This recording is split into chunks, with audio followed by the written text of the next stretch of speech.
On the chilly evening of November 3rd, 2022, the city of Portland, Oregon, was buzzing with its restless energy. The rain-slicked cobblestone streets of the Old Town district gleamed under the neon glow from coffee houses, jazz clubs, and hipster breweries, a signature blend that defined the city's character.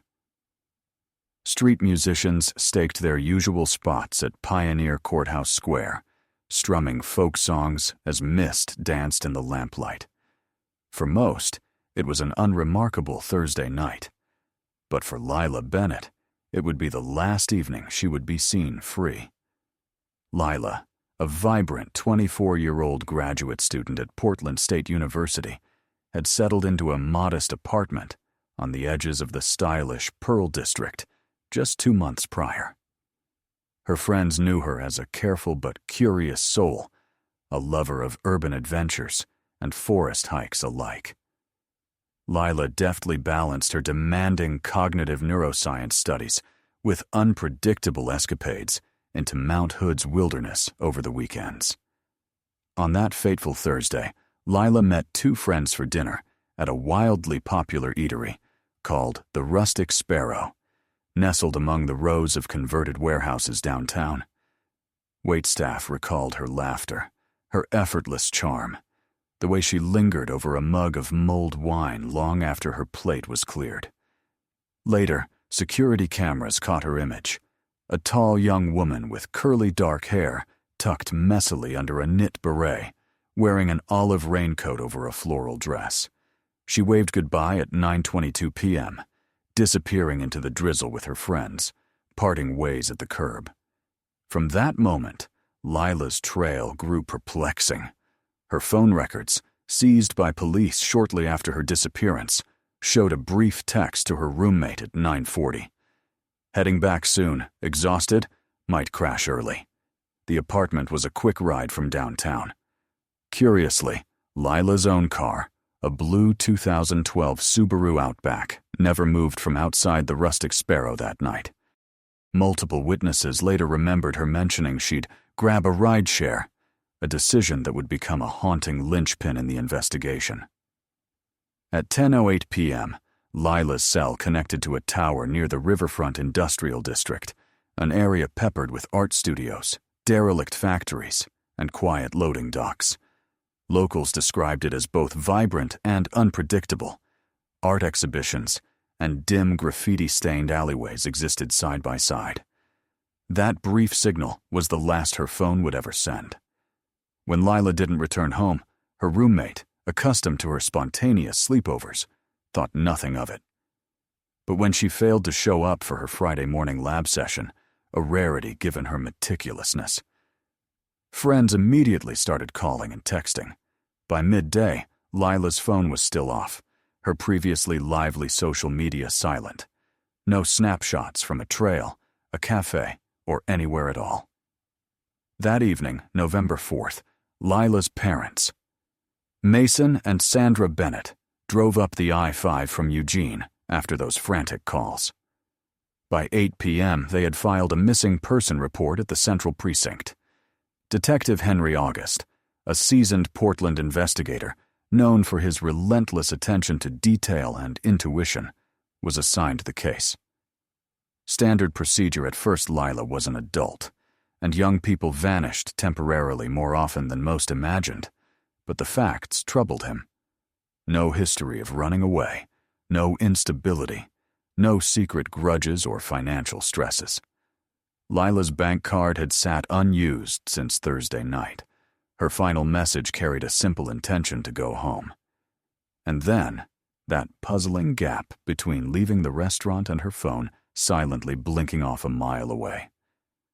The search began in earnest. Officers canvassed the industrial district, showing Lila's photo everywhere: art galleries, midnight bars, food truck pods. A bartender swore he'd seen a woman matching her description at around 10:30, stepping into a nearby tap room, but the security footage only caught blurry outlines. A warehouse manager reported noticing a young woman near the loading docks at 10:40 p.m., conversing with a broad-shouldered figure in a battered raincoat, by a dark van details vague, but significant to investigators. By Saturday, Lila Bennett's name dominated the local news cycle. Flyers with her university photo, her bright smile frozen in time, were taped to telephone poles and store windows. Missing: Lila Bennett, 24, last seen November 3rd, downtown Portland. Volunteers combed the banks of the Willamette River, fearing she might have slipped or been pushed into the frigid waters. Search dogs came up empty. Detective August and his team dug into rideshare data, but there were no rides completed under Lila's account that night. Had Lila, believing she was entering a rideshare, instead gotten into another vehicle, one that meant her harm? The Bennetts refused to leave Portland. Every day, they rallied volunteers, pleading into news cameras for information. "Our daughter is out there somewhere. Someone knows something. Please, help us find Lila." The city's empathy was raw and electric. That night, a breakthrough. An officer reviewing traffic camera archives on Burnside Bridge spotted something at 10:55 p.m. A pale blue van turned off the bridge and onto a desolate service street. In the passenger seat, obscured but visible in the dim light, sat a young woman with thick dark hair beneath a beret. It was the first solid lead, one that would catapult the investigation into a fever pitch. The grainy footage from the Burnside Bridge camera set the detective unit ablaze with urgency. While the plate number on the battered van was indecipherable due to condensation and poor light, Detective August ordered a systematic sweep. Every traffic cam along the van's likely route through the industrial dead zones and into the suburbs was to be checked, frame by frame. Officers split into pairs, retracing possible pathways the vehicle could have taken. Meanwhile, Lila's parents spearheaded an awareness campaign across Portland. Volunteers in raincoats plastered every corner with her face. Local news anchors repeated her description. 5'8", 130 pounds, curly brown hair, last seen in a green raincoat and floral dress, while Find Lila trended on social media. The Central Precinct tip line overflowed with calls. Some dead ends, others mere echoes of rumor, but a select few led to new leads. A waitress from a late-night bistro near the waterfront claimed she saw Lila arguing with a tall man in a faded rain poncho at about 10:45 p.m. The woman gestured anxiously. The man loomed, and then they vanished into the alley. Another call came from a night shift security guard who worked near a riverside warehouse. He'd heard muffled shouting at almost 11 p.m., followed by the slam of a metal door. Search teams swept the area at dawn, but a steady rain had washed away any trace of physical evidence. Detective August made a crucial decision. He called in the Oregon State Police's Major Crimes Division for backup. The team began running down all registered blue vans in Multnomah County. More than 1,800 vehicles matched, but the battered paint and mismatched hubcap seen in the footage provided a useful filter. By Tuesday, forensics teams were combing every inch of Lila's apartment. Her desk was piled with neuroscience textbooks, her running shoes lined up neatly by the door, a half-finished canvas on her easel, a cityscape at dusk. There were no signs of a struggle. Her brushes had dried, frozen mid-stroke. A life paused unexpectedly. As August monitored the search, a junior officer flagged a possible traffic cam, hit a blue van with a dented bumper, was captured at 11:12 p.m., heading north along a deserted byway that led to Forest Park, a sprawling, densely wooded area on the city's western outskirts. Combined with the industrial district sightings, this led investigators to believe whoever took Lila had familiarity with Portland's hidden corners. That realization chilled everyone. The park was notorious for its labyrinthine trails, abandoned ranger shacks, and thick, wet undergrowth. If Lila had been taken there, the odds of finding her shrank with every passing hour. Still, the ground search intensified. Experienced trackers, police dogs and volunteers scoured Forest Park's shadowy ravines. They found, minutes apart, 2 clues that turned the investigation. A torn piece of floral fabric snagged on a bramble near a muddy off-trail track, and a faded green beret half buried beneath wet leaves. Both were recognized instantly by Sandra Bennett, her daughter's favorite things. Portland's anxiety reached fever pitch. Journalists swarmed Forest Park's trailheads, broadcasting urgent live reports. Detective August worked around the clock, driven by a gnawing certainty. The kidnapper was taunting them, leading them step by step into the wildest part of the city. Then, at dawn on the 4th day, another break. A park ranger reported a fresh set of shoe prints, one large, one smaller, deep in the woods, near an abandoned maintenance shed. Next to the prints, the stub of a candle, burnt nearly to the base. Teams swept the area. Inside the shed, they found signs of recent occupation: a rumpled sleeping bag, granola wrappers, a bottle of water. Most chilling, a leather-bound notebook, its pages filled with sketches of women's faces, one unmistakably Lila's. With this, the investigation's tone shifted from hopeful to desperate. The Portland police, joined by the FBI, deployed infrared drones, while volunteers organized search grids. Detective August pored over the contents of the notebook for patterns, dates, names, maps, hints to where Lila's captor might flee next. Then, the notebook yielded a terrifying clue. Taped inside a page was a Polaroid of Lila, tied at the wrists, her face pale but fiercely defiant. A battered van blurry in the background. Written on the back, "She'll understand soon." Detective August's nerves frayed as he stared at the Polaroid and the cryptic message. The stakes had escalated sharply. This mysterious abductor was not just hiding Lila. He was communicating, playing a calculated game. August intensified the search, coordinating with the FBI's crisis negotiators and Portland's best forensic profilers. Media pressure surged. Every news station broadcast the photo, and a wave of volunteers poured into Forest Park to join the hunt, though authorities warned against amateurs venturing into the tangled wilds. Lila's parents barely slept, clinging to each bit of news. The city seemed to hold its breath, caught between dread and frail hope. Late on Wednesday night, a crucial clue surfaced. A local hiker named Isaiah Kim, ignoring warnings to stay out of the woods, stumbled across a makeshift campsite along a rarely used service trail.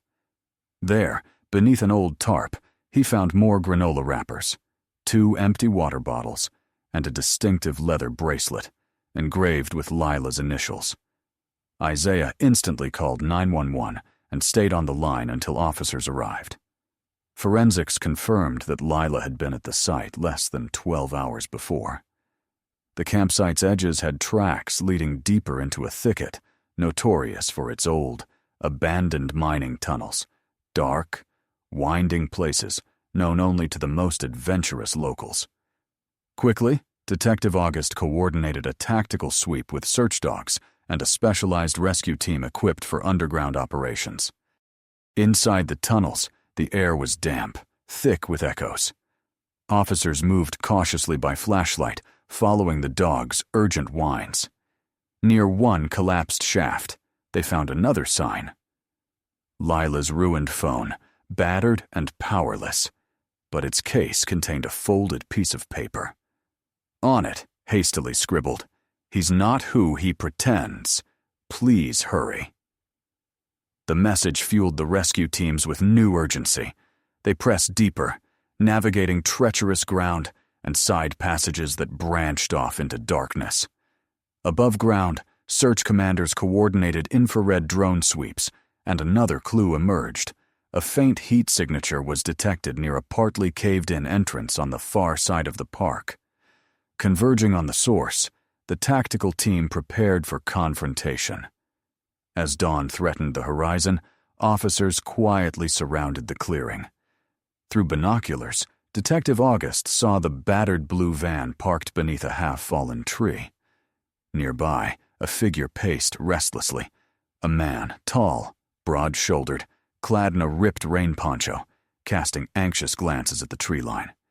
Next to him, her wrists bound but her back straight, was Lila Bennett. She looked pale, exhausted, but alive. August signaled the team to wait for his command, hoping for a peaceful breakthrough. But the captor sensed movement, the crackle of a radio, a glint of a badge through the underbrush.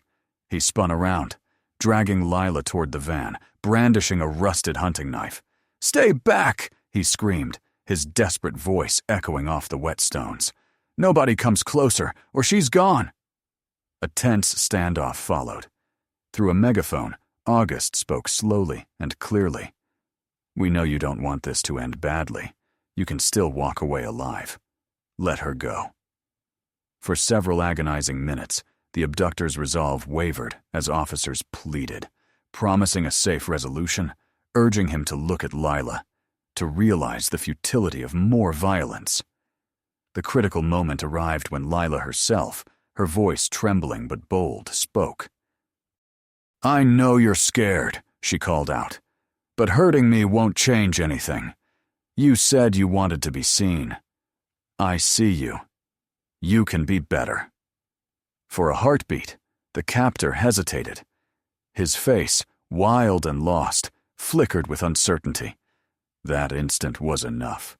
A pair of sharpshooters fired non-lethal rounds, knocking the knife from his grasp. Officers surged across the clearing, tackling the man and freeing Lila from her bindings. In the chaos, she fell to her knees, sobbing with relief as Detective August knelt beside her, gently wrapping her in his coat. "You're safe, Lila," he whispered, fighting the tremor in his own voice. Her captor, identified as Marcus Brandt, a man with a troubled background and a documented history of stalking, was cuffed and dragged away as cameras flashed and reporters rushed the scene. In the weeks that followed, Lila's story would become a beacon for a city desperate for light. As the day of Lila's rescue dawned, the city of Portland breathed out a sigh of weary relief. Lila was rushed to St. Vincent's Hospital, where teams of doctors worked quickly to treat dehydration, bruises, and exhaustion after her ordeal in the damp, shadowy wilds of Forest Park. News helicopters circled overhead, broadcasting live updates, and by evening, crowds of friends, neighbors, and even strangers gathered outside the hospital, candles flickering in the November wind. Her parents, Mason and Sandra Bennett, held their daughter close for the first time in days, the weight of fear replaced by shakily held gratitude. Cameras caught their tearful reunion. Lila's haunted but determined expression instantly became the face of resilience and hope. The story swept national headlines. Markers, teddy bears, and handwritten notes piled up outside the Bennett's Pearl District apartment, a city's collective relief and sorrow made tangible. Detective August stayed vigil at the hospital, giving only brief statements to reporters. While the immediate ordeal was over, many questions, and a long road, remained. As Marcus Brandt was booked into the Multnomah County Jail, details of his past unfolded. A history of stalking, dismissed restraining orders, odd jobs, and a string of addresses around the Northwest, each leaving a trail of anxious neighbors. Prosecutors vowed to seek the harshest sentences for his crimes against Lila and other victims. In the following weeks, Lila began the slow, painful process of recovery. She avoided the spotlight, but her voice carried power when she chose to speak. With compassionate support from family, trauma counselors, and the wider Portland community, Lila learned to share fragments of her ordeal. The endless foot marches deep into the woods, Marcus's delusional justifications, the subtle ways she'd bought herself time by feigning empathy. Every moment, I focused on surviving until I could run or be found, she explained, in a single, moving interview for a survivors advocacy foundation. I never gave up on the idea that people were searching for me. The city rallied in support. Vigils continued. Donations poured in to fund missing persons initiatives, and Portland State University swiftly announced the Bennett Scholarship for Women in Crisis Psychology. Lila's name became a call to action against indifference. Her resilience inspired countless others, and for Detective August, her survival was a rare, almost miraculous bright spot in a career often defined by tragedy. 6 weeks later, under soft winter sunlight, Lila stood outside her apartment for her first and only press conference. Pale but radiantly strong, she gripped her parents' hands as reporters fell silent. "Thank you for believing in me, for not giving up," she said, voice thick with emotion but steady. "If you have someone missing, keep hope alive. Surround yourself with community. That hope may save someone's life. It saved mine." As neighbors applauded and camera shutters clicked, Detective August watched quietly from the crowd. He understood that healing would take years, that some scars would never quite fade. Yet he also knew that sometimes hope could win against the dark. Far from the crowds, in the evergreen hush of Forest Park, the memory of fear and courage lingered. But for Lila Bennett, what remained was her survival and the defiant promise to never let hope die. Months passed, and though life in Portland gradually returned to its rhythms, the impact of Lila Bennett's ordeal lingered like an echo after a storm. The old trails of Forest Park were quieter now. Hikers paused a little longer at missing person flyers. Parents held their children's hands more tightly. Detective Henry August sometimes found himself wandering the damp forest after his shift, replaying the case in his mind.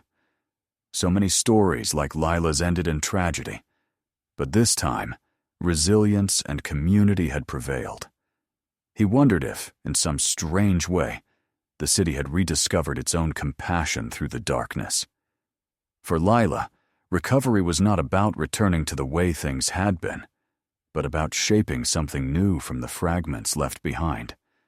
She took up painting again, finding solace in color and light where the shadows had once been. Slowly, she began to mentor other survivors, using her experience as a beacon. Each time she told her story at a vigil or support group, she saw the spark of hope it kindled in others. On a gray spring evening, Lila returned to Forest Park with her parents. They stood on the edge of the woods where her nightmare had begun and where it had ended. Closing her eyes, Lila breathed deep the pine-laced air. She was not the same person who had left that restaurant all those months ago. She was something stronger, and the darkness no longer owned her. Her journey did not erase the fear or the scars, but standing there with her family, surrounded by the city that refused to stop searching, Lila finally understood the true meaning of survival. It's not just holding on to hope, but letting hope, in turn, hold you. As twilight settled over the city, she made a silent promise to herself to live fiercely and freely, to never vanish into fear. The world may hold danger, but as long as there are those willing to search, to care, and to believe, even the deepest shadows can be overcome.